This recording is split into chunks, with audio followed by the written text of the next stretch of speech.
केवल एक समय का भोजन। कर तल भिक्षा तर तल वासा, अपने लिए नहीं मांगता, कोई दे दे बात अलग है। तो जैसे कोई मुर्दा, अगर कोई रेशमी कपड़ा आकर के मुर्दे के ऊपर बढ़ा दे तो वो खुश नहीं होता, और कोई आकर के उसको उठा के लेके चला जाए तो दुखी नहीं होता, उसी तरह से एक सन्यासी होता है। अगर हम ये कहते हैं कि हम खराब, कोई अगर सूखी रोटी देता है तो अगर हम उसको कहते हैं नहीं सूखी रोटी हमको नहीं चाहिए, तो जितना दोष है उतना ही अगर कोई खीर पूरी परोसता है तो उसको नकारने में भी उतना ही दोष है। क्योंकि हमारा जो नियम है वो ये है कि यथा लाभ संतोष, जो मिला।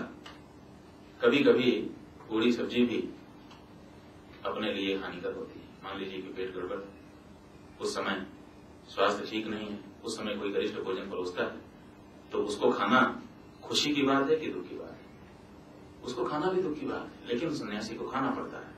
तो ऐसे जीवन को बिता करके एक सन्यासी पूरा का पूरा जीवन समाज के लिए समर्पित कर देगा, एक समय का भोजन लेकर। ये परम आदर्श आदि शंकराचार्य ने रखा है, और इसका पालन करने के लिए आज भी देश में 26 लाख सन्यासी हैं। 26 लाख सन्यासी किसी दूसरे धर्म में, किसी दूसरे संस्थान में, किसी दूसरे ऑर्गेनाइजेशन में ऐसे वॉलंटियर्स पूरे विश्व में, पूरे धरती पर कहीं भी हो तो बताया जाए, नहीं है। और ये उनका परम आदर्श है। पूरे जीवन में एक दिन की छुट्टी नहीं है कि चलो अवकाश।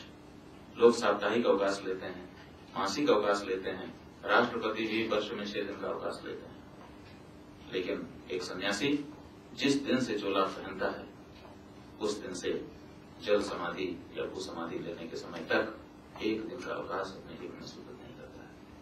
24 घंटे पूरे जीवन सेवा के कार्य में संलग्न रहने वाला जो सन्यासी है, उसकी क्या मिसाल हो सकती है सेवा के क्षेत्र में, शुश्रूषा के क्षेत्र में और शिक्षा के भी क्षेत्र में। क्योंकि उसकी जो शिक्षा है वो हमने जैसे बताया कि उसको कोई व्यवस्थित ढंग से किसी कक्ष में बैठ करके शिक्षा के सहयोगी उपकरण होते हैं, उनकी सहायता लिए बिना चलती फिरती पाठशाला अपने जीवन से, अपने चरित्र से, अपने आचरण से शिक्षा देता हुआ आगे बढ़ता चला जाता है। और यही शिक्षा वास्तविक शिक्षा है। हमने पहले ही यह कहा था कि वसुधैव कुटुंबकम की जगह कुटुंबकम एवं वसुधा अगर हुआ है तो उसके पीछे भी यही भावना है। जब हमारा बच्चा पैदा होता है, हम उसको समाज के लिए तैयार करने की इच्छा रखते हैं तो हम उसको पाठशाला में भेजते हैं, पढ़ो। हमारी जो शिक्षा पद्धति है वो ऐसी है कि परिवार को छोड़ दो, समाज के साथ रह करके पढ़ो। गुरुकुल की शिक्षा पद्धति, एक समान जीवन जियो, समाज के सब लड़कों के साथ मिल करके सेवा करते हुए पढ़ो।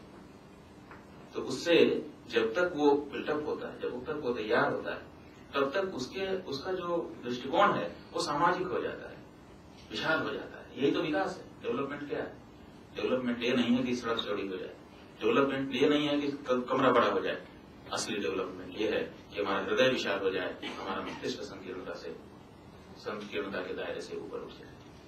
वो विकास जहां वसुधैव कुटुंबकम की भावना आकर के हमारे हृदय में विराजमान हो जाए, तो उस विकास की प्रक्रिया, शिक्षा की वो प्रक्रिया जिससे आंतरिक विकास होता है, आपका अंतःकरण समृद्ध होता है, उस शिक्षा पद्धति को हम लोग आज भी चला रहे हैं, लोगों के बीच में लेकर के जा रहे हैं। और निश्चित रूप से आप सब भी उसी दिशा में अपने प्रयास कर रहे हैं।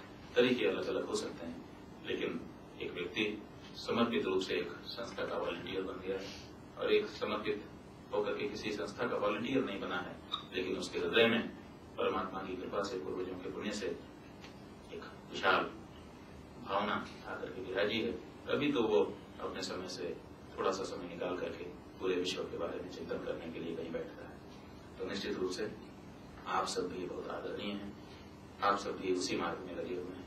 आपके हृदय का, आपके मस्तिष्क का निश्चित रूप से विकास हुआ है, और विकसित मस्तिष्क वाले लोग जब बैठते हैं और अपना विशाल चिंतन प्रस्तुत करते हैं तो पूरे संसार का कल्याण होता है, मानव जाति का तो कल्याण होता है। तो आप सबके लिए भी अपनी शुभकामना व्यक्त करते हुए हम यहीं पर अपनी वाणी को विराम देंगे। जैसा कि मधु किशोर जी ने आपको बताया कि हमको रांची से आना था, रांची से आकर के और यहाँ से फिर काशी जाना था। पूरे दिन यहाँ पर हमको रहना था। शाम की हमारी ट्रेन थी। टिकट वगैरह सब उन्होंने करा रखा था उसी अनुसार। लेकिन हम लोगों ने एक मुहिम हरिद्वार के कुंभ में छेड़ दी।